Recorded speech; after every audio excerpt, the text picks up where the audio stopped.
대해서 우리 학생들하고 이 메디컬에서의 비만 관리라는 주제를 가지고 특강을 진행하게 된 조선영 강사입니다. 자, 안녕하세요.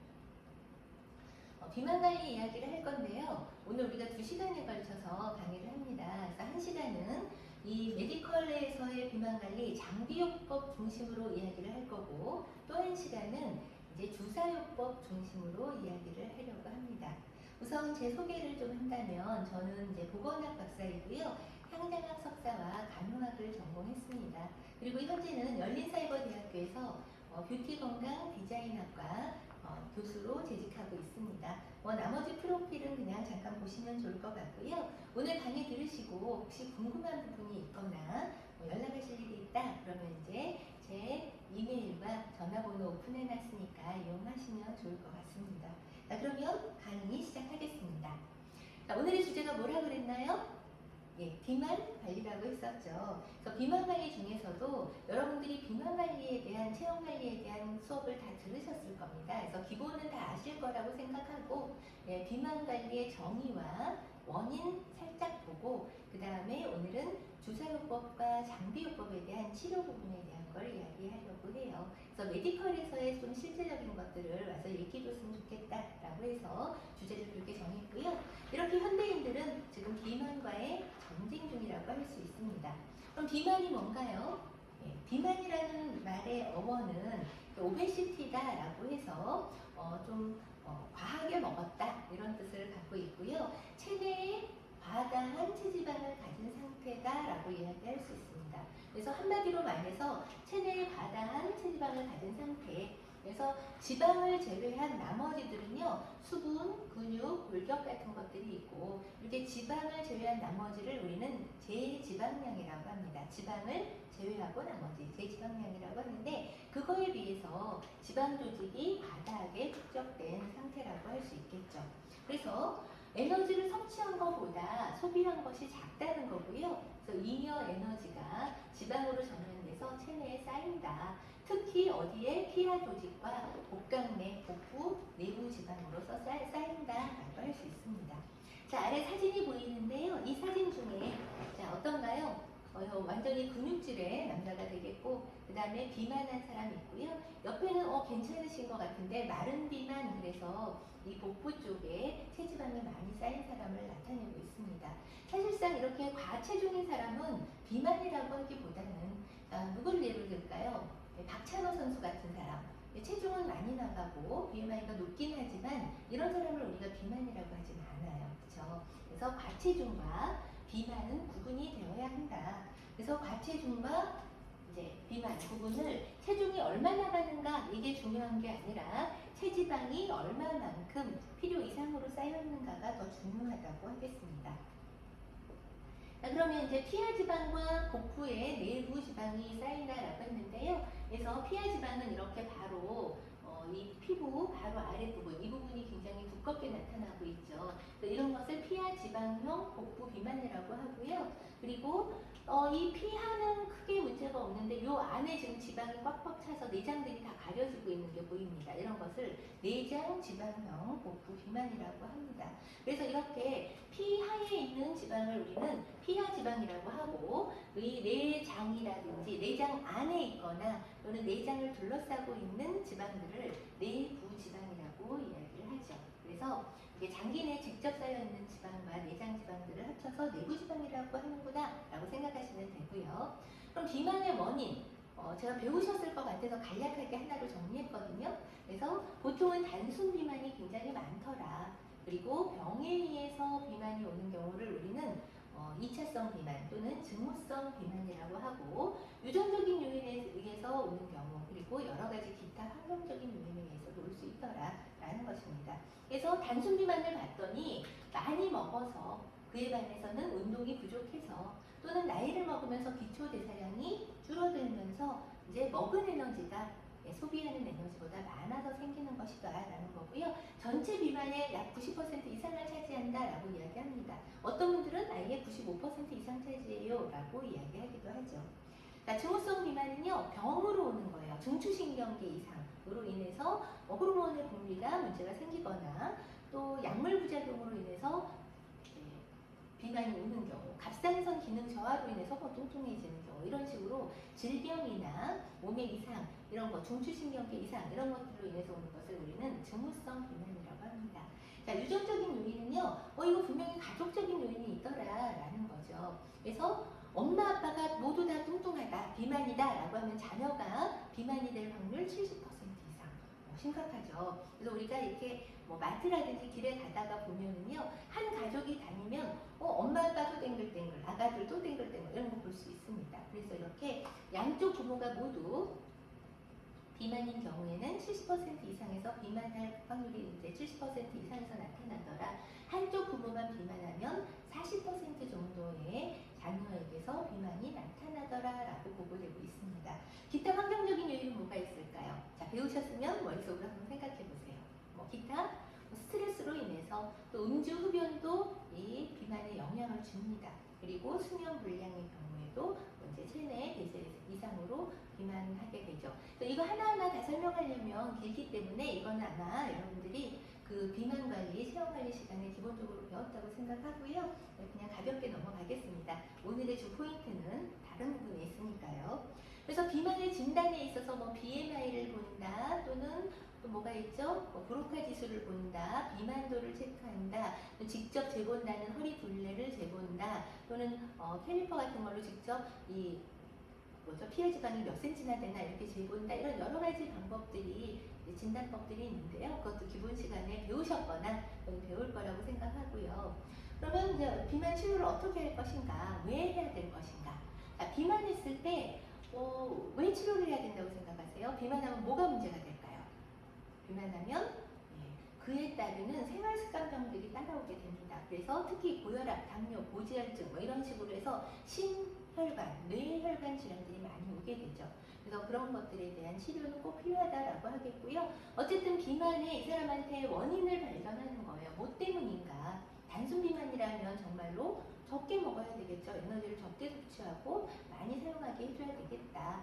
병이 있다면 질병 치료를 해줘야 되겠다. 그 원인에 따라서 그 원인을 제거하는 작업이 중요하고, 또 그 위험인자, 비만도 이런 거에 따라서 개인적으로 뭔가 그 사람한테 필요한 치료 전략을 세워야 된다는 거고요. 그거에 있어서는 스스로 거의 다 못합니다. 그래서 우리가 WHO에서 1996년에 비만은 치료해야 될 질병이다 라고 이야기를 했어요. 그리고 2000년대 들어오면서 더 많은 사람들이 이 비만으로 다른 질병들을 얻고 고통받고 그러니까 비만과의 전쟁 중이라고 아까 말씀드렸잖아요. 그래서 여러 가지 그 대상자의 개인별 상황과 여건에 따라서 비만의 치료법이 적용이 돼야 되는데요. 보통 많이 하는 게 다이어트 요법, 그 다음에 운동 요법, 생활습관을 수정해야 된다. 이거 다 중요합니다. 기본적으로 중요한 얘기들이고요. 그런데 이것들로 해결이 되지 않는다면 이제 약물을 사용하거나 또는 비만 흡입 수술 같은 걸 한다거나 그런 다음 단계로 가는 것이죠. 그리고 이제 요새 병원에서 수술은 아니지만 시술로 뭐 좀 해보면 어때? 이렇게 많이 이제 개발이 되고 시행이 되고 있습니다. 그래서 가장 많이 사용되는 장비요법, 그리고 이 이제 약물치료요법 중에서도 먹는 약보다 부위별로 주사요법도 많이 사용하거든요. 그러면 그 특수 시술로서 주사요법들이 어떤 것들이 있고 어떤 원리에서 사용이 되는지 이제 우리 뷰티과 학생들이라면 궁금하실 것 같아서 그 부분을 준비해 온 것이죠. 자, 병원에서 사용되고 있는 장비들이 이렇게 많습니다. 그래서 장비들이 뭐 이름 들어보셨는지 한 게 엔더몰로지, 아디포 이런 정도 들어보셨을 것 같고요. 젤틱은 좀 유명하긴 한데 우리 학생들은 잘 모르더라고요. 그래서 오늘 젤틱 소개할 겁니다. 저는 개인적으로 젤틱 제일 매력적으로 생각합니다. 한번 들어보세요. 그래서 이 장비요법이다라고 한다면 비만 치료를 위해서 장비를 사용하는 것이다. 결국 쌓여있는 체지방과 그리고 셀룰라이트를 좀 녹여냈으면 좋겠다. 많이 사용되는 장비, 제일 많이 사용되는 게 초음파, 고주파 사용됩니다. 그리고 제가 좋아한다는 젤틱, 지방을 냉동시켜서 분해하는 원리를 이용하는 거예요. 그래서 오늘은 장비가 너무너무 많기 때문에 다 할 수는 없고 이 세 가지에 대해서 설명을 해드리려고 해요. 그래서 초음파를 이용한 장비 하나, 그 다음 고주파를 이용한 장비 하나, 그리고 냉동 지방 분해술을 이용한 장비에서 세 가지 소개시켜 드릴 거고요. 이 세 가지 이제 기본 원리에 의해서 사용이 되는 건데 이게 또 기기 회사들마다 이름을 다 달리해서 뭐 제품 출시를 많이 했어요. 그러니까 병원에서는 A 기기를 샀다면 다른 이름으로, B 기기를 샀다면 또 다른 이름으로 이렇게 시행이 되겠죠. 그래서 기본 원리는 보통 이 세 개를 기본으로 하고 있으나 병원들에서는 굉장히 많은 이름으로 시술되고 있다. 이런 거 아셨으면 좋겠어요. 그래서 여러분들이 이제 졸업하고 취업을 하시게 되면 샵으로 가는 친구들도 있고 좀 병원으로 가는 친구들도 있을 텐데 이제 보통 병원으로 가면 아니 그 냉동 지방 분해술은 젤틱이라고 교수님한테 배웠는데 왜 딴 이름이지? 뭐 이래요. 쿨맨스 뭐 이런 것도 있고요. 쿨자로 들어가서 차갑게 한다 이런 원리로 그렇게 사용하기도 하고 리포소닉 같은 게 이렇게 바디에 댔을 때는 리포소닉인데요. 얘는 울세라하고 같은 거거든요. 여러분들 울세라 들어보셨죠? 네, 그래서 병원마다 이렇게 리포소닉, 사이저, 울트라포커스, 젤틱, 트루스컬프, 빅뱀피, 제로나 등 더더더더 많은 이름들이 있더라. 장비에 있어서는 우리가 뭐 어느 장비가 뭐 이럴 거는 없고 이렇게 딱 얘는 초음파를 이용한 기계구나, 얘는 고주파를 이용한 기계구나 이런 식으로 구분을 하셔야 될 거다라고 이제 생각을 합니다. 그래서 여러분들한테 이 세 가지 원리를 이용한 기계를 소개시켜 드리고 결국은 이름이 다르더라도 얘는 고주파의 이런 원리를 이용한 거네, 얘는 초음파를 이용한 거네 이렇게 생각하시면 될 거라라는 설명을 드리는 거예요. 넘기겠습니다. 그런데 이 장비요법도요 이것만 해서 소용없더라. 앞에 얘기 있었죠. 그래서 다이어트를 하는 식사요법, 운동요법, 그리고 생활습관병 중요합니다. 잠 충분히 잘 자야 되고 몸에 비만이 될 수 있는 환경을 일으키는 생활습관을 줄여야 된단 말이죠. 그런 것들이 병행이 됐을 때 효과가 있는 것이지 이것만 단독으로 해서는 드라마틱한 효과를 가지기는 어렵다. 효과를 냈다 하더라도 다시 되돌아서 말짱 골목이다. 다시 찌더라. 수술해서 빼도 마찬가지예요. 네, 그래서 이렇게 가장 중요한 거 기본적인 식이 조절. 먹는 것이 사용하는 것보다 많이 남지 않게, 그리고 생활 습관 잘하는 거 굉장히 중요하다고 하겠습니다. 자, 기계에 세 가지 소개시켜 드린다 그랬는데요. 첫 번째 리포소닉입니다. 리포소닉은요 미국 FDA의 승인을 받은 기계예요. 그래서 제가 기기예요. 그래서 여기다 이제 올려놓은 거고요. 수술을 하지 않고 비수술적으로 지방을 제거하는 장비예요. 자, 원리는 아까 뭐 중에 하나라 그랬죠? 초음파, 고주파, 냉동 셋 중에 하나라 그랬죠? 얘는 초음파 장비입니다. 초음파로 지방을 파괴하고 그러면 몸속에서 분해된 지방이 림프 순환을 통해서 배출되는 형식을 이용하는 겁니다. 시술받고 당장 효과가 나타나는 것이 아니라 한 2개월 전후로 효과가 시작돼서 한 3개월 정도까지 8 내지 12주 후에 효과가 나타난다고 보시면 되고요.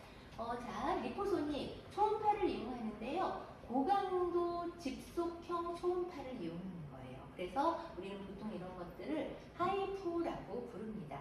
고강도 집속형 초음파가 뭐냐? 이 초음파를 쫙 에너지를 모아가지고 일정한 지점에다 쏴주면요. 거기서 굉장히 뜨거운 열을 일으켜서 지방을 녹인다는 것이죠. 자, 여러분들 어렸을 때 혹시 이 돋보기를 가지고 까만 도화지에 태양광선을 이용해서 이렇게 초점을 맞춰서 지지직 태워본 경험이 있으신가요? 예, 아마도 많이 있을 겁니다. 그 원리와 똑같다고 보시면 돼요. 그래서 이거는 비침습적으로 수술을 안 하겠다는 뜻이에요. 수술하지 않고 그래서 부작용이 적고 시술 시간이 짧아서 일상으로의 복귀가 빠르더라. 그리고 아까 얘기한 대로 FDA 승인을 받아서 어느 정도 안전성이 입증된 장비더라 라는 장점을 가지고 있습니다. 자, 고강도 집속형 초음파라고 되는데요. 이렇게 이 기기이고요. 이 기기에서 여기 표피, 진피 있고 이 피하 지방이 이렇게 두껍게 있는데 이 가운데 부분을 타깃으로 해가지고 쏴주는 거예요. 그럼 이 부분에 있어서 열 에너지가 전달되면서 56도 이상의 뜨거운 에너지가 전달되면서 이 속에 있는 지방이 녹아내린다는 것이죠. 녹아서 여기에서 지방이 어디로 림프순환을 통해서 저절로 배출된다. 2, 3개월 후에 이런 원리고요. 아까 말씀드린 대로 돋보기처럼 초음파를 한 포인트에 이 포인트에 쫙 집중시켜서 온도를 높여서 태우는 것이다 라는 것이고 그 내가 원하는 곳에만 선택적으로 열을 가해서 이렇게 체지방 감소, 셀룰라이트 제거에 효과가 있다 라는 겁니다. 한번 볼까요? 자, 이 배에다, 이 복부에다 지금 시술을 하려고 이렇게 포인트를 잡아놨어요. 1, 2, 3, 4, 5, 6에서 포인트를 잡아놓고요. 이제 이 리포소닉 기기로 우리가 쏴주게 되는데요. 자, 이게 표피, 진피, 피하 조직, 피하 지방이 이렇게 많이 쌓여 있잖아요. 그래서 리포소닉을 쏴줬더니 이 중간 부분에 지금 지방이 녹기 시작하는 겁니다. 그러한 사진이고요. 또 다음 사진 봤더니 그래서 지지징 하고 했더니 자, 이 부분이 다 지방이 녹아서 이렇게 효과가 나타난 것이고, 결국은 이 속에 녹아있는 지방들은 어떻게 우리 몸의 대사작용을 통해서 마크로파지가 가서 이것들 뭐야, 이거 이물질들이네 하면서 다 잡아먹고 처리한다 라는 사진인 거고요. 그렇게 됨으로써 결국 자, 이렇게 리포소닉을 했을 때 원래 이렇게 두꺼웠던 지방층에 중간에 리포소닉으로 직속 초음파로 쏴줬을 때, 하이프로 쏴줬을 때 걔네들이 다 배출되고 나면 이렇게 슬림해지더라. 이렇게 두툼했던 배가 슬림해진다라는 거를 비교해 놓고 있는 사진입니다. 어떤가요? 초음파를 이용한 좀 매력적인 사진인가요? 자, 그러면 리포소닉 살펴봤고요. 이제 그 다음은 제가 좋아한다는 젤틱입니다. 자, 젤틱의 원리는요, 아까 어떻게 한다 그랬죠? 냉동을 시킨다 그랬죠. 그래서 지방세포는 열에 약합니다. 그래서 아까 리포소닉도 이제 열에 약하다 그랬죠. 그래서 열에 약해서 녹고요. 지방세포는 또 저온에도 약합니다. 그래서 이번엔 냉동을 시켜서 온도를 쫙 낮춰주면 또 지방세포는 이제 죽는 거예요. 아까 리포소닉 같은 경우는 온도를 높여서 녹여줬다면 이번에 젤틱은 온도를 낮춰서 이제 얼려서 죽인다는 거죠. 저온의 약함으로. 그래서 마찬가지로 얘는 FDA의 승인을 받은 기기고요. 우리나라 코리아 FDA를 KFDA라고 합니다. 우리 쪽에서도 승인을 받은 안전성이 입증된 장비이고, 그래서 냉동 지방 분해술이다라고 불리고 있습니다. 그래서 지방세포는 저온에 약하기 때문에 이렇게 특정한 차가운 온도에 일정 시간 동안 노출시키면 지방세포가 얼려서 스스로 죽게 된다. 그래서 자가세포 사멸을 유도한다라는 말을 표현을 해놓은 것이고요. 얘도 마찬가지로 시술 후에 2, 3개월 동안, 그러니까 얘도 이제 그 속에서 얼어서 죽게 되면 바로 빠져나가는 게 아니라 서서히 거기에서 림프순환을 통해서 빠져나가는 게 2, 3개월이 걸린다는 거거든요. 그래서 2, 3개월 동안에 빠져나가는데 한 번의 시술로 약 25%의 지방층이 감소한대요. 25% 얼마 안 되지 않나요? 아니요, 굉장히 많은 겁니다. 뒤에 사진에서 보여드릴게요. 자, 쿨링 센서와 센서를 여기다 해주는데요. 그냥 쿨링 센서를 댔을 때는 완전히 영하 몇 도 이기 때문에 이 동상 입을 수 있어요. 복부든지 그 대상 파기시되는 피부가. 그래서 피부를 보호하기 위해서 이 패드를 대게 되어 있습니다. 그래서 피부를 보호하는 젤 패드를 대면 이 쿨링 센서가 이 피부에는 손상을 가하지 않고 그 아래, 진피 아래 피하 조직에 있는 피하 지방에만 얼게 만든다는 거죠. 그래서 쿨링 에너지를 전달함으로써 지방층에 이제 그 지방 세포만 얼려버린다라는 것이고, 그 밖에 피부는 이 젤 패드가 보고, 그리고 근육, 신경, 혈관 등 주변 조직에는 손상이 일어나지 않는다라는 원리입니다. 이것도 마찬가지로 수술이 아니에요. 시술이에요. 그래서 수술은 절개하거나 이렇게 잘라내거나 이런 건데 그런 것이 아니라 이것도 비침습적으로 그냥 마취도 안 하고 이 쿨링 패드, 젤 패드를 대고 이 쿨링 센서로 작동을 하는 것이다. 그래서 흉터나 자국이 거의 없고, 지방세포 자체가 어떻게 됐어요? 얼어서 죽었어요. 그래서 지방세포 자체가 숫자가 줄기 때문에 이것도 영구적으로 감소하는 그러한 효과가 있다. 그래서 이렇게 복부를 잡아 이렇게 끄는 거예요. 그래서 이게 딱 쿨링 센서가 이렇게 딱 복부를 잡아서 이 부분을 잡은 거예요. 거기에 차가운 에너지를 전달하니까 여기에 잡힌 지방들은 얼어버린다는 거죠. 이 그림처럼. 자, 기기 모습이고요. 이 기기의 헤드가 이렇게 생긴 거예요. 그래서 쿨링 센서라고 했는데 이 헤드가 이렇게 생겨서 이 헤드가 작은 것도 있고 큰 것도 있어요. 그래서 복부 같은 건 큰 애가 와서 잡고요.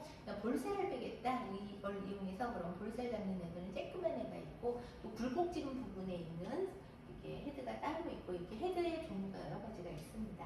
한번 그림으로 한번 보시겠습니다. 사진으로.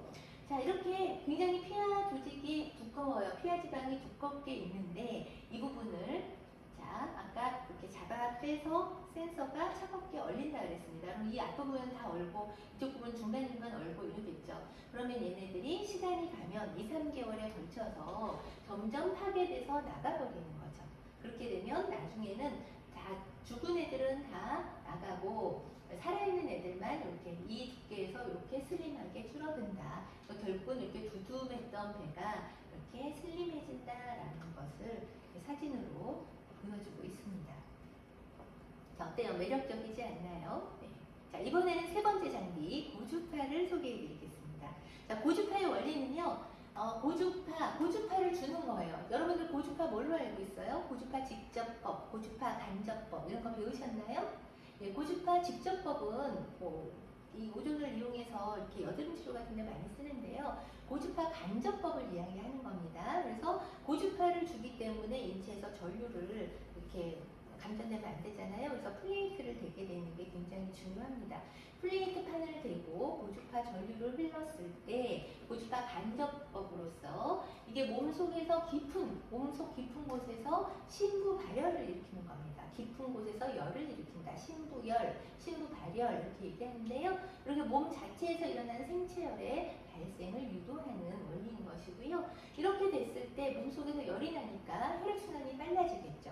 그래서 혈류량을 늘리고 그 다음에 혈액순환이 빨라지니까 산소가 많이 발생할 수밖에 없어요. 혈액이 공급되면서 산소 유입량을 몸의 조직에 산소 유입량을 증가시킴으로써 체지방이 분해되고 셀룰라이트도 연소되는 작용을 일으키는 그래서 그러한 원리로 사이즈가 감소되는 그러한 원리라고 하겠습니다.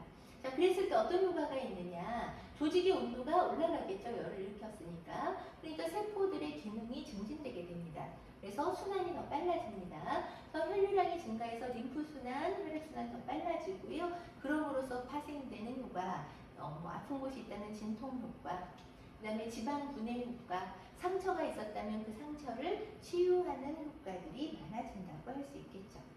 자, 그래서 고주파 장비 앞에서 이 사진으로 지금 있었던 거 다시 한번 보시고요. 이 고주파 기기입니다. 마찬가지로 이 기기 회사들에서요 고주파도 굉장히 많은 종류를 내놓고 있어요. 그래서 지금 보통 포멀하게 보여지는 게 이게 그 고주파 장비를 보여드리고 있고 이게 도자입니다. 이 도자로 이렇게 이제 그 열을 전달시키는 그러한 도자들인데 크기에 따라 달라요. 그래서 이렇게 얼굴에 사용하는 것들은 쬐끄만 도자를, 몸에 사용하는 것들은 좀 큰 도자를 사용하게 되고 고주파를 흘려 보내야 되기 때문에 몸에는 꼭 이렇게 고주파 베이스 크림을 발라줍니다. 그 베이스 크림 바르고 기계를 작동시키는 것이죠. 그래서 아까 중요한 건 뭐라 그랬나요? 플레이트판 대주기, 전류를 흐르게 하는 거기 때문에 플레이트판을 대주는 게 굉장히 중요하다. 그럼 몸에는 금속이 없어야 되겠죠. 금속이 있다면 스파크가 일어납니다. 그럼 어떤 사람은 이거를 못할까요? 고주파 시술을? 네, 심장에 스턴트 박은 사람. 스턴트 같은 거 이제 쇠 종류거든요. 그 다음에 허리에 뭐 이렇게 그 허리 수술을 받으면서 또 이렇게 허리를 지지하는 심을 박은 사람. 다리를 다쳐서 다리를 또 이렇게 나사 같은 거 박혀 있는 사람. 이런 사람들은 이제 하면 안 되고요. 네, 고객의 귀걸이라든지 쇠붙이 관련 액세서리 이런 거 다 빼놓고 해야 됩니다. 어쨌든 플레이트판 대주고 고주파 크림 도포한다 했죠. 크림을 도포하고 기계를 온시키고 그 다음에 페이스와 바디 구분한다라고 하는 거 아까 도자가 여러 가지 종류라고 했잖아요. 페이스용 작은 것들, 바디용 넓은 부분은 큼직한 것들 이런 것들을 따라서 틀리고 그래서 페이스와 얼굴과 바디를 구분해서 시간을 세팅한 다음에 온도도 얼마큼 올려줘라 라고 세팅을 하고 시술을 진행하게 되는 것이죠. 앞에서 얘기한 거 뭐가 중요하다 했나요? 플레이트 꼭 몸에서 시술 받는 고객의 몸에서 떨어뜨리지 않게 잘 주의할 것. 보통 등 밑에다 깔아놔요. 손에다 공을 잡게 하거나 전류를 흘러보내는 거니까 전기장판 위에서 사용해서는 안 되겠고요. 그 다음에 금속 물체에 착용하고 있다면 다 풀어놓도록 해야 합니다. 넘어갈게요. 고주파도 시술 과정 보여드릴게요. 거예요. 그래서 고주파 시술할 부분을 노출시키고요. 그래서 다른 부분들은 잘 감싸주고 그 부분에 어떻게 한다고요? 플레이트 판을 대준다 그랬죠. 그래서 플레이트 판 등 밑에다 지금 대주는 방면입니다. 고주파 크림 바르기, 고주파 크림 바르고 기계 세팅하고요. 세팅한 다음에 각각의 부위에 맞는 도자로 시술을 해주는 모습입니다. 그래서 복부에 고주파 도자를 이용해서 고주파를 흘려보내는 모습이고, 그러고 나서 이제 좀 마사지 같은 거 좀 해주고요. 그 다음에 이거 고주파 크림 닦아주는 거 모습이에요. 닦아주고 그리고 마무리해주는 그런 모습입니다. 자, 어때요? 이렇게 우리가 이제 비만 관리에 그 치료법들이 여러 가지가 있는데, 이제 우리 학생들이 메디컬에서의 비만 관리를 실제적으로 어떻게 하는가 궁금해한다 그래서 제가 일단 첫 교시는 장비요법을 좀 정리해봤습니다. 기본 원리, 기기들은 많아도 어떻다고요? 기본 원리 보통 세 가지다. 첫 번째 뭐요? 초음파를 사용하는 거 우리 리포소닉 봤고요. 두 번째 냉동시켜서 지방을 분해하는 거 젤틱 봤습니다. 그리고 세 번째 지금은 고주파를 이용하는 거, 뭘 본 거죠? 고주파 기기로 하는 거 봤습니다. 이걸 얼굴에다가 만약에 한다고 한다면요, 여러분들이 많이 알고 있는 써마지가 되는 거예요. 써마지 들어보셨죠? 써마지가 바로 얼굴에 있어서 고주파를 이용해서 얼굴 관리를 하는 장비입니다. 잔주름을 없애고 얼굴의 혈액순환을 좀 빨리 하게 하고, 그러니까 여기서 고주파에서 나타나는 효과들을 보는 게 써마지 요법인 건데요. 이 바로 써마지도 고주파를 이용한 것이다. 아까 초음파를 이용한 리포소니까 같은 거 얼굴에 쓰는 장비 이름 뭐라 그랬나요? 그것이 바로 울세라입니다. 자, 울세라는 초음파를 이용한 것이다. 자, 울세라는요, 외국에서 들어온 기기예요. 그래서 병원들에서 울세라 사용하는 것들이 있긴 한데 굉장히 비쌉니다. 울세라 기기가. 그래서 고객한테 울세라 시술을 해주는 것도 돈을 많이 받겠죠. 그래서 울세라 한 번 시술 받으려면 예전에 몇백만 원이었어요. 지금 많이 이제 가격이 내려와서 100만 원 내외 이렇게 받는 곳들도 많이 있는데, 지금도 좀 비싸게 받는 곳은 200만 원 이렇게 받거든요. 그래서 우리나라에서 장비를 개발을 했습니다. 그래서 한국형 울세라, 그것이 바로 슈링크예요. 여러분들 슈링크도 많이 들어보셨죠? 그래서 이제 병원에서의 시술에 관심 있는 친구들은 관리도 좀 받아보시고 시술도 받아보고 그랬을 텐데요.